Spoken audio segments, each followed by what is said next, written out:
Sobat GP, balik lagi di GP Media Channel. Kali ini kita akan bahas lagi prediksi soal UTBK untuk 2023 ya. Dan kali ini kita akan bahas di subtes bahasa Inggris atau literasi bahasa Inggris. Seperti apa soalnya? Langsung aja kita bahas yuk.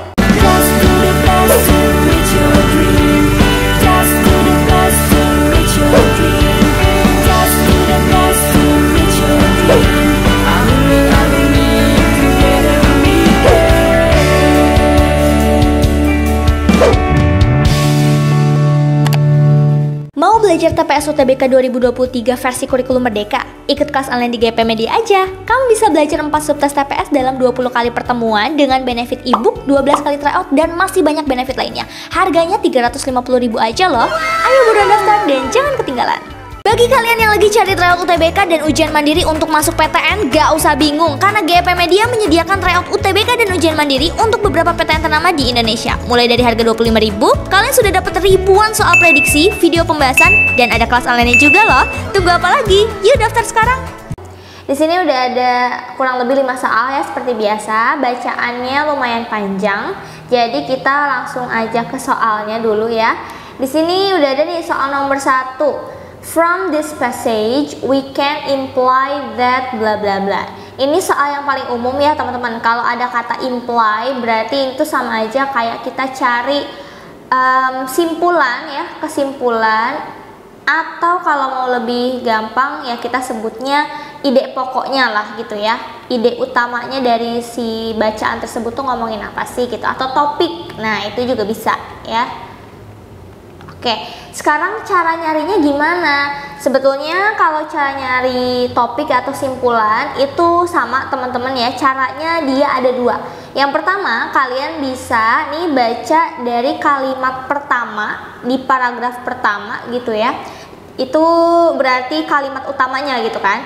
Terus bisa juga nanti baca kalimat utama yang ada di paragraf terakhir. Nah, sekarang kita coba lihat dulu di paragraf pertama ya. Paragraf pertama, kalimat pertama. Di sini ada kata-kata it may be surprising to learn that giraffes, parrots, and even oak trees are included in the list of threatened species. Jadi katanya ini adalah hal yang mengejutkan gitu ya. Bahwa jerapah, terus juga burung kakatua di sini dan pohon oak di sini termasuk dalam spesies yang terancam punah. Itu berarti ini ngomongin tentang kepunahan lah intinya ya. As well as cacti and seaweed. Jadi sama seperti kaktus dan juga rumput laut yang sudah punah gitu ya. Nah, terus itu dari paragraf 1 kan. Sekarang teman-teman boleh lihat di paragraf terakhir tadi ya. Paragraf terakhirnya kita cari kalimat utamanya ada di awal atau di akhir.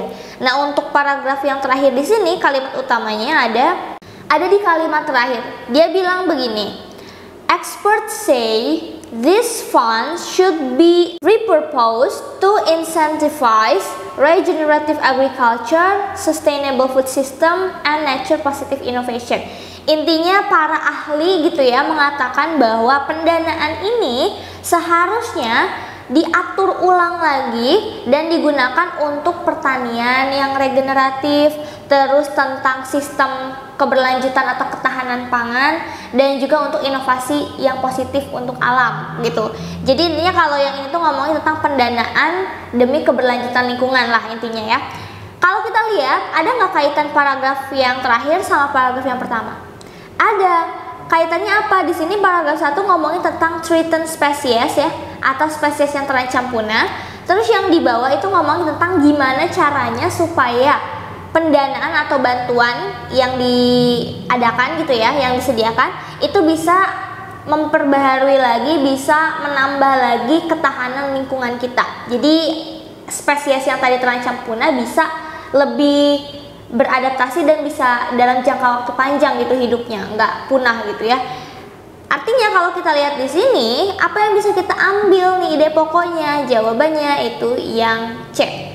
Ya.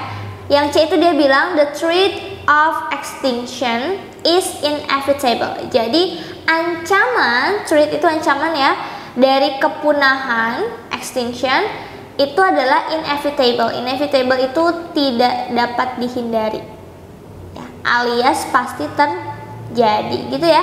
Kalau yang lainnya kurang tepat, kayak yang A dia bilang tidak ada pohon yang tidak punah. Salah, ada pohon yang punah gitu ya. Kalau dari teks teman-teman bisa cek lagi informasi lebih detail.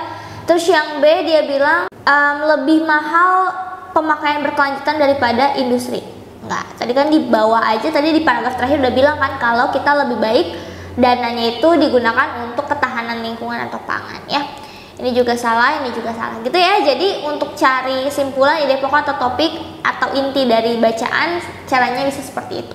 Atau kalau teman-teman punya waktu lebih banyak, bisa dicek satu-satu nih opsi jawabannya yang ada di bacaan seperti apa gitu. Oke? Next, sekarang kita ke nomor 2. Di sini ada which word that can fill the blank space in the first sentence of paragraph 3. Oke, jadi kita suruh mengisi titik-titik yang ada di kalimat pertama paragraf 3. Nih di sini nih. Nah, oke. Kita boleh, ini teman-teman ya, sekali lagi kalau ngomongin tentang word, makna, ini kita harus tahu nih vocabnya ya. Kita coba untuk artiin dulu. Yang biasanya yang paling sering kita dengar adalah regarded ya. Ini yang D. Regarded itu biasa ada di surat di bawah gitu ya, regarded. Nah, regarded itu sama aja sebenarnya artinya kayak dianggap. Ya, itu regarded. Terus yang paling sering keluar lagi ada convenient. Kalau convenient ini artinya kenyamanan atau nyaman ya. Terus apa lagi? Ini ada exacerbated, mungkin jarang dengar ya. Exacerbated itu artinya memperparah ya atau diperparah gitu ya. Diperparah, oke.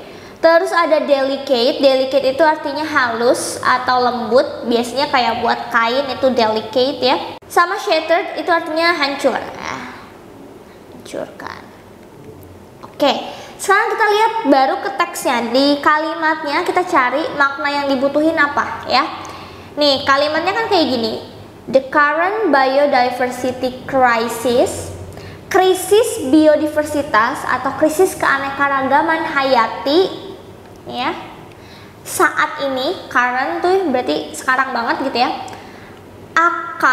will be titik-titik-titik with catastrophic results for humanity. Catastrophic result itu kayak hasil yang parah banget, yang besar banget gitu loh ya, atau bisa kita bilang ini tuh bencana ya, bencana bagi humanity. Humanity itu ya keberlangsungan hidup manusia gitu ya, atau kemanusiaan, keberlangsungan manusia gitu aja. Oke. Jadi kalau misalkan tadi kita ngomongin tentang ini hasilnya itu adalah bencana yang luar biasa gede ya, terus parah gitu kan, berarti kata-katanya di sini harus ada kaitannya sama parah atau besar.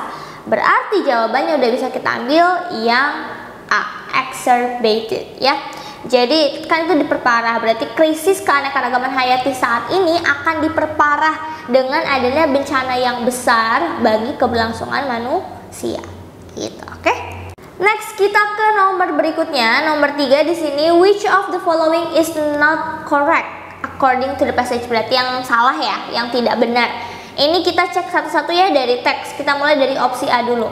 Di sini dia bilang giraffes atau jerapah dan oak trees, pohon oak atau pohon ek biasa disebutnya ya, habitatnya gitu ya, have been damaged by unscrupulous individuals. Unscrupulous itu artinya yang tidak bertanggung jawab. Jadi ini adalah oknum yang tidak bertanggung jawab atau orang yang jahat gitu ya.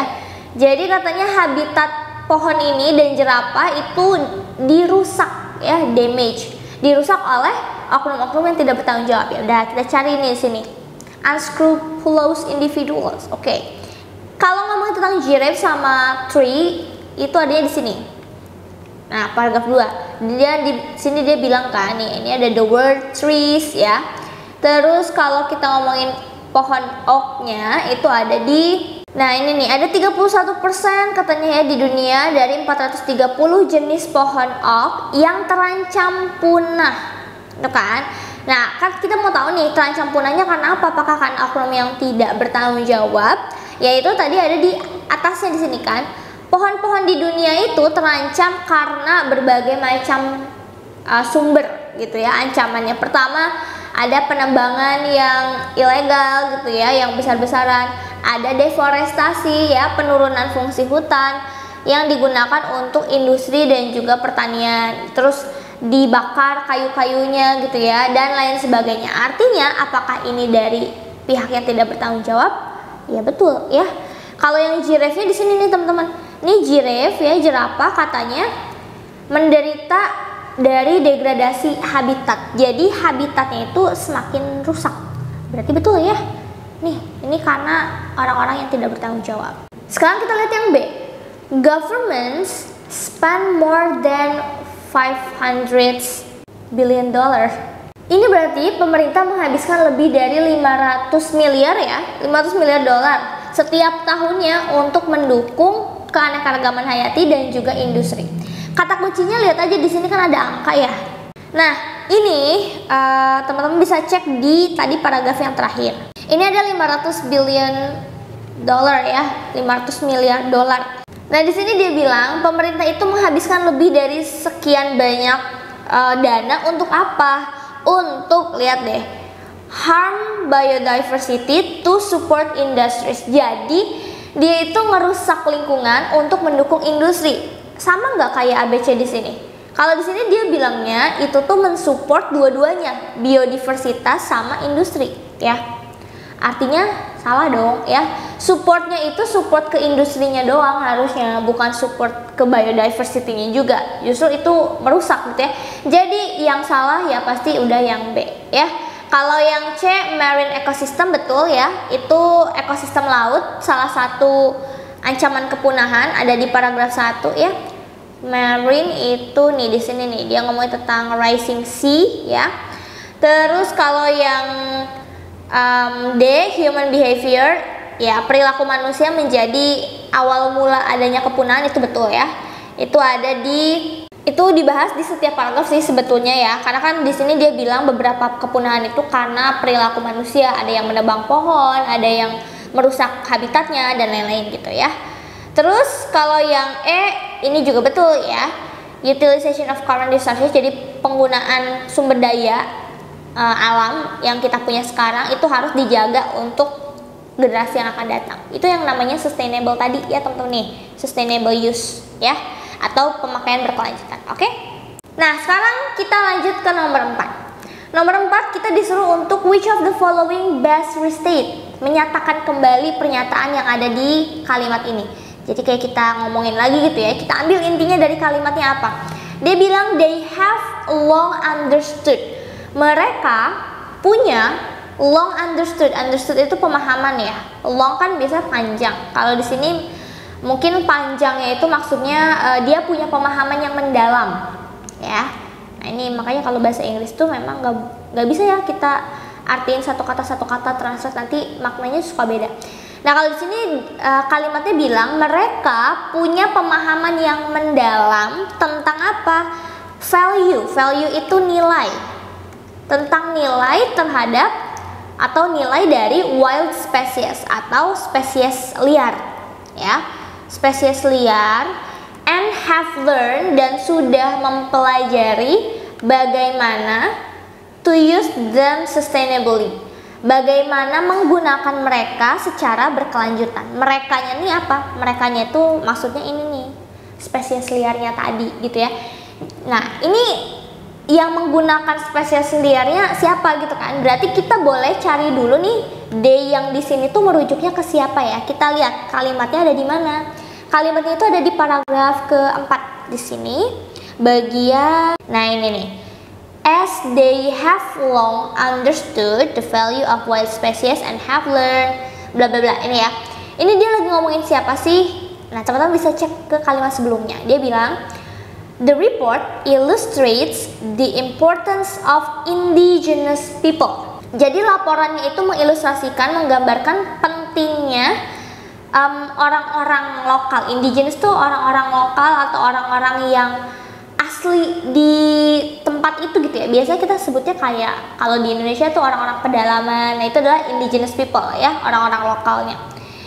Mereka itu sangat mempertahankan hak terhadap tanah mereka gitu ya. Nah, dia bilang mereka punya pemahaman yang mendalam. Berarti mereka ini adalah orang-orang lokal tadi ya, punya pemahaman mendalam tentang nilai dari spesies liar gitu. Dan mereka juga udah tahu gimana cara untuk pakai itu tuh secara berkelanjutan. Berkelanjutan itu maksudnya nggak berlebihan teman-teman, jadi sesuai kebutuhannya aja gitu, dan menjaga si lingkungannya supaya tetap bisa dipakai lagi sampai seterusnya, nggak rusak gitu ya. Itu sustainable artinya. Jadi kalau misalkan kita lihat kalimat ini bisa kita restate lagi, yang betul itu ada di yang C ya. Dia bilang indigenous people have customary way to preserve nature. Customary itu sama aja kayak cara adat ya.